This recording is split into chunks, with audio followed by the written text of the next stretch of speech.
What's up, Tailgaters? My name is Tailgate Nate. Welcome to my channel, and we did it. All 133 teams have a video up right now on my channel. So whether you clicked on this video as you're just curious as to what the new look Conference USA may look like this season, please go find your favorite team. Let me know what you guys think in the comment section below. The love and growth and support for this channel over the past 2, maybe even 3 months has just been extraordinary. Thank you guys so much. Seriously, I can't believe that the channel is where it is right now. So thank you guys so much for all the love and support. And now we got to wrap up prediction season right. So let's talk about Conference USA. There are some new teams entering this conference, but a lot of faces are leaving this conference. In fact, 6 schools are off to the American Athletic. You do bring in some new faces, though. Liberty, Jacksonville State, New Mexico State, Sam Houston, all of those are new teams to this conference. And again, their places are accordingly. So we are going to start at the bottom with FIU, and we're going to go all the way up to Western Kentucky, kind of talk about why I have this team where I have them, and then also give you a little preview of your Conference USA Championship matchup as well. That we are going to be predicting here either tomorrow or the next day as well. Kind of forgotten what day of the week it is. The days of the week's kind of blending together for me right now. But anyways, let's talk about Conference USA here in 2023, shall we? We're going to start at the bottom with the FIU Panthers. Now, don't get me wrong. There is some pretty good talent on this team. You do have a lot of depth returning to this unit. I am just personally not confident in what FIU has this season. Not that I'm not confident in their head coach, in Mike McIntyre, or anything like that. I just don't think the talent is really going to showcase itself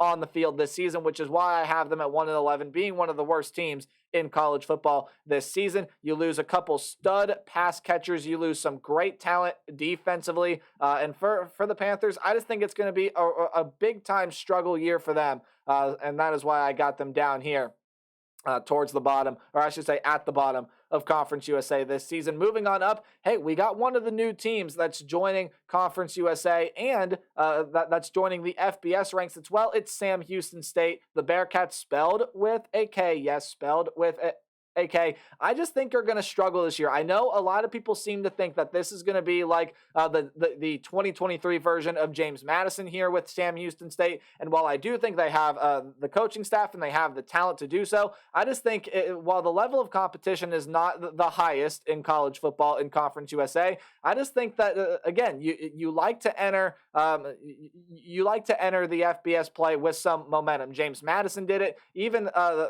their former FCS counterpart in Jacksonville State, who we'll get to in a minute, has also done it. Sam Houston is coming off a very, very rough season. You got to get that quarterback play fixed. There is a lot of talent that has to be replaced on both sides of the ball as well. While I could see that team exploding and really being able to really being able to impress and surprise some people, I just think it's going to be a tough time for them this season. Now you're going to end up getting into some teams here that have the same conference record, and the reason they are where they are is because of tiebreakers that, again, myself have predicted. So even though the team has the best record out of the 3, New Mexico State is sitting here at 7th in the conference just because of head-to-head tiebreaker reasons. For the New Mexico State Aggies, I like a lot of that offensive talent. They got a lot coming back. Now, the defense that left some to be desired last year is losing a crap ton, and that's definitely going to be a weak point to this New Mexico State team. But, and again, they are one of the, I think, only 2 teams to play 13 FBS games this season. So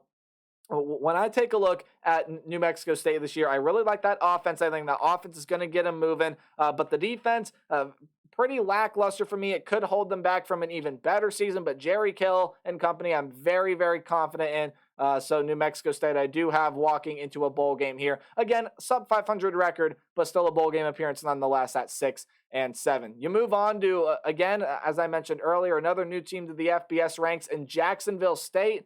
Hey,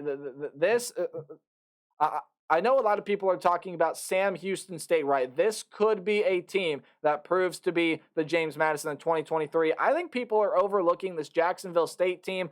They do have a lot of nice transfers coming in there. I feel like the quarterback situation, while again, it wasn't great last year, I think it's definitely in a better place than where it is with Sam Houston. That defensive line is going to be loaded this year. It returns so much talent. And really, if you were to tell me which team out of the FCS do you think booms in the FBS in 2023, my personal pick would be Jacksonville State. I like them just a little bit more. I like their head coach, Rich Rodriguez. They are building some momentum coming in to the FBS level. All signs to me pointing Jacksonville State could have a much better record than what I'm predicting. But again, it's always hard to predict these FCS to FBS teams. It could be a struggle for them as well, which is why I got them sitting where they are. UTEP is up next year because of tiebreaker reasons. They are 5th in Conference USA this season. And while I definitely could see this team making a bowl game, I definitely do think that defense is going to struggle this year. Now, when you look on the other side of the football, Gavin Hardison is returning a bunch of very talented wide receivers. And even though Ronald Awatt is gone at running back, man, there's still a lot of nice talent and depth in that running back room for the UTEP Miners. That defense for me, though, is really where things start with this team.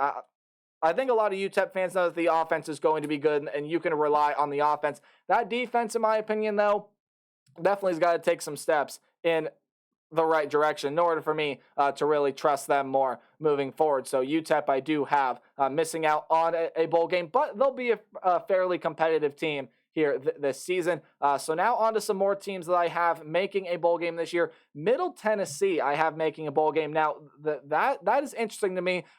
To me, either Middle Tennessee or UTEP ends up making a bowl game. I don't necessarily see both of them, or maybe you can include New Mexico State in there as well. I think one of the three of them do, and the other two kind of fall short. Maybe two of the three do, but there's going to be one outlier from those three, right? Or maybe Jacksonville State, Sam Houston Booms, or something like that. But for the Middle Tennessee Blue Raiders, I like that defense a lot. They return a lot of talent from last season. It was a defense that is ball hawking, is very, very good, and should be one of the better units we see in Conference USA this year. However, that offense is going over so much overturn. You're losing some really good pieces in the wide receiver room, most notably in Jalen Lane. Your quarterback in Chase Cunningham is gone, but Nick Vattiato is there at quarterback, and when he's played for Cunningham in the past, he's proven he can light it up. So I think the offense, while it might not be the most reliable part of that team at times throughout this upcoming season, I think it's going to be good enough to help win them some games and get Middle Tennessee into a bowl game this season. Now I take a look at the Louisiana Tech Bulldogs. A lot of people may be surprised. Nate, why do you have Louisiana Tech this high? It's because I think this is going to be a much improved team from where they were in 2022. It was a very disappointing season for this Bulldog program last year, and this year I think they have all the pieces necessary. I think the defense, even though it loses a lot, has some good talent on it, and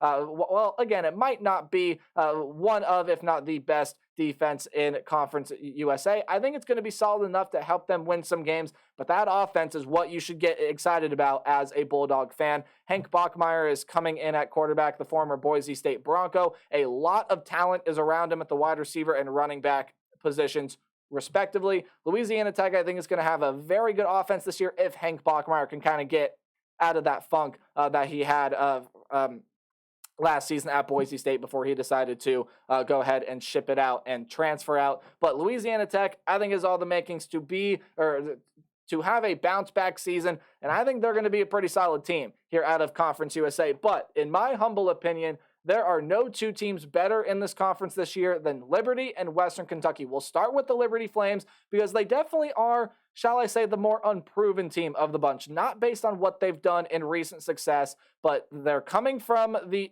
independent ranks into Conference USA. I think they're going to be able to compete right away, but there was a lot of overturn with this program. Jamie Chadwell is a new head coach that enters this program looking to keep the momentum for not only his career. Again, he had a very successful run in Conway, but also the rapport and success that the Liberty Flames have had over the past couple of seasons as well. And then when you take a look at the roster, there is so much talent leaving that roster. It's kind of unthinkable that Liberty could be where I was up there, but there is some nice talent coming in. What they have there already, two very solid quarterbacks that are battling it out for that quarterback battle as we speak. The Liberty Flames, I think, are going to be a very good football team this season, and I think we'll play for the Conference USA Championship, but in my mind, no question, without a shadow of a doubt, the best team in this conference is Western Kentucky. All you have to do is take one look at that offense, and that should be enough for it. You got a very, very good quarterback whose name is escaping my mind right now. I apologize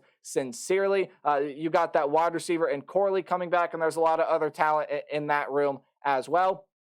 And then when you take a look at the running back stable. Again, maybe not the forefront focus of their offense, but it's solid enough to be able to help grind out some yards, win them some games. And again, much to the theme of a lot of teams in Conference USA this year, there is a lot that has to be replaced on that defense.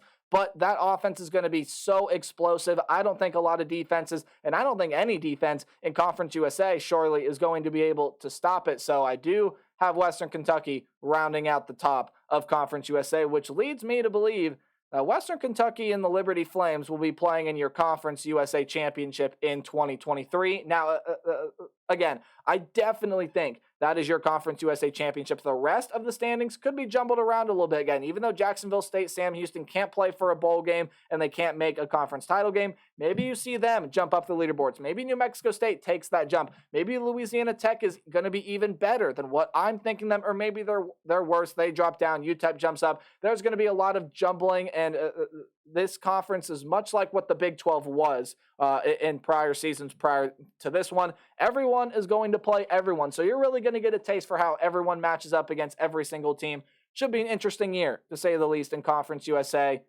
And with that, predictions are done. The videos that will be coming up next are my conference championship predictions. That's what you see below me in every one of these standings video. Yeah, I'll be running through those really quick and giving you my thoughts on who I think are going to win conferences. We'll move into college football playoff predictions. We'll do a couple other videos. And then starting next Monday, it's time for week 0 predictions. Hey, guys, remember to play hard but tailgate harder. Thank you so much for the love and support. Continue to show it any way you can. And I will see you guys in the next video. Goodbye.